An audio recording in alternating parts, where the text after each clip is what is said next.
రాముడికి నేను ఎందుకు చేయకూడతానండి? మా బామ్మరిదే లేకపోతే నా దేవుడా? శ్రీరామ్ అంటారా? చచ్చిపోయిన వాడికి జయ ఎట్లా చెప్తారు సార్?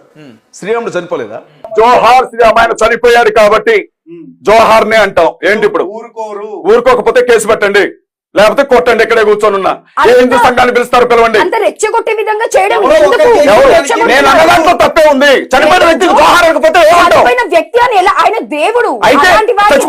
ఈ పిచ్చి కుక్క ఏదైతే మాట్లాడుతా ఉన్నాడో రాముడు మా బామ్మార్దా అని చెప్పేసి, మేము కూడా యేసు మా బామ్మార్దా, లేకపోతే ఈ అజయ్ బాబు గారు మా దేవుని దృష్టిలో పడడానికి ఈ అజయ్ గారు మా బామ్మార్దా అని చెప్పేసి మేము కూడా మాట్లాడొచ్చు. కానీ మాకు సంస్కారం అడ్డొస్తుంది.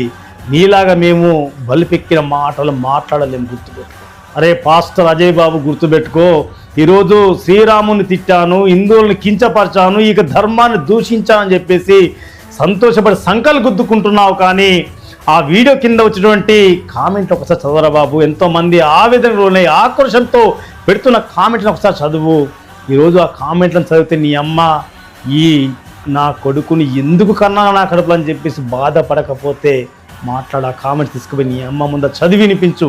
ఈరోజు ప్రతి ఒక్కరు కింద వీడు క్రాస్ బీడ్ కుక్క అని చెప్పేసి, విదేశీ కుక్క అని చెప్పేసి, సంకరజాతి కుక్క అని చెప్పేసి, మదర్ మిస్టేక్ అని చెప్పేసి, ఆంగ్లేయులకే పుట్టాడా వీడని చెప్పేసి, ఇంకా నా నోటితో మాట్లాడిన పదాలు అక్కడ కామెంట్లు పెడతా ఉన్నారు. ఇవన్నీ నేను అంటున్నాయి కావు, అక్కడ కామెంట్ల రూపంలో పెడతా ఉన్నాయి. ఈరోజు నీవు ఆమె కట్టిన బట్టి నీ అమ్మని తిట్టిస్తా ఉన్నావు. రాష్ట్ర వ్యాప్తంగా కేసులు పెట్టాల్సిన బాధ్యత మనది. ముందు ఇతని పైన చట్టపరంగా వెళ్దాం, మనము ఇతని పైన కేసు ఫైల్ చేద్దాం.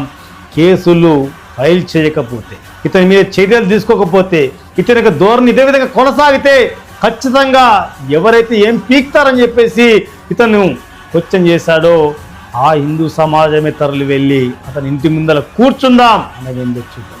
జై శ్రీరామ్, భారత్ మాతాకి జై.